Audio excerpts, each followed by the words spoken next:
Muy buenas de nuevo desde Chamonix.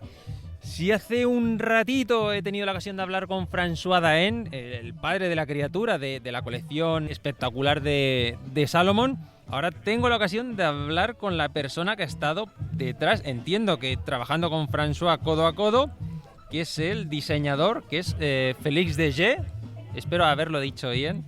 Félix nos hablará de lo que ha sido el desarrollo de la zapatilla, cómo ha trabajado con François. Cuéntanos un poquito cómo ha sido entenderse con François. Entiendo que su idea principal y llevarla al final al producto. Si ha sido muy complicado o no, o cómo ha sido el proceso. Yeah, the target for François is a gun filter because François has the problem during. Bueno, ha comentado que el problema principal que tiene François es que al cabo de 5 o 6 horas de correr empieza a notar mucho las piedras, las raíces. Entonces lo que se buscó con esta zapatilla es principalmente esta protección con esa solución que es una placa de fibra de vidrio. Con ese entrelazado que lo hace más sostenible y que es la misma placa que llevaban las Phantom CF las 1 y que se ha conseguido el objetivo y además, o sea que el objetivo principal era ese pero que aparte el dinamismo y la amortiguación también se han mejorado. First target is not the propulsion, is for the good filter. En cuanto a, claro, porque tendemos a pensar que una zapatilla de gama alta, de ese precio, de alto precio, va asociado a una placa de carbono. Y quizás a la gente nos ha costado entender el porqué del carbono. ¿Responde únicamente a prestaciones también, o a precio, que el precio sea más caro o no sea más caro, o sea más difícil de trabajar el carbono que no la fibra de vidrio?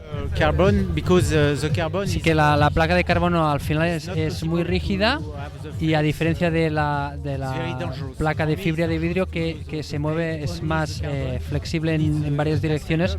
Y ahora no lo he comentado, pero antes que hemos estado hablando ha comentado que el proceso de fabricación es más caro en fibra de vidrio que en el carbono, que al final lo inyectan en las zapatillas. En cuanto al foam, la media suela, hay dos bloques, el bloque principal más grueso y abajo uno más fino, pero según he visto en el despiece, las densidades son las mismas.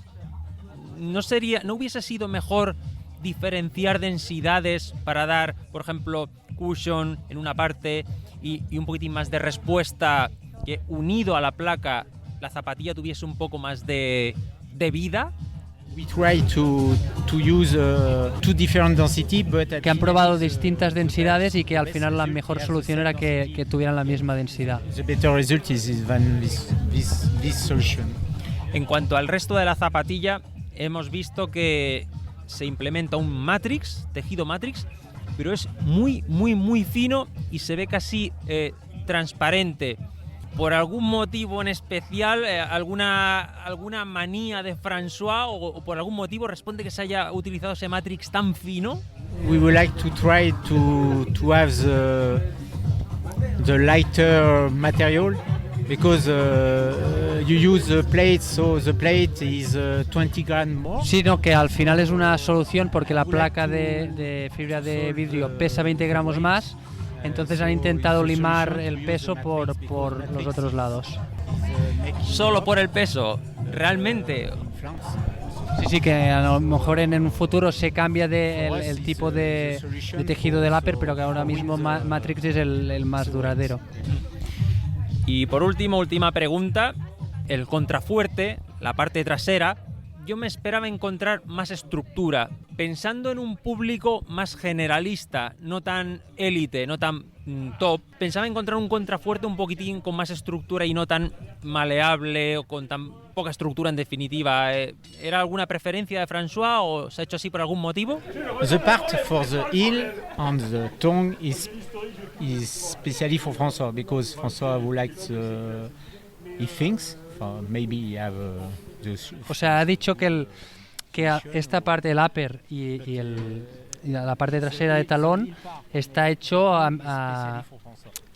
especialmente para François. Y pregunta si tú crees que esta parte del talón tendría que ser más rígida o... No tiene por qué, pero pensando en un público más generalista, no tan alante del pelotón, alante de la carrera, un público, en definitiva, el grueso de la gente que hace ultradistancia, que va de mitad del pelotón hacia atrás, quizás un poquitín más de estructura para tener más control después de muchas horas. Yeah, but for the tendon, I don't know, it's good. I prefer Él cree que la parte del talón, sobre todo para ultradistancia, que los ritmos son más tranquilos, que no tiene por qué ser rígido, que es más que él cree que siendo más suave puede ir mejor. Pues Félix, muchísimas gracias por toda esta información, por hacernos partícipes o hacernos entender cómo ha sido el proceso y el porqué de esta zapatilla. Muchísimas gracias.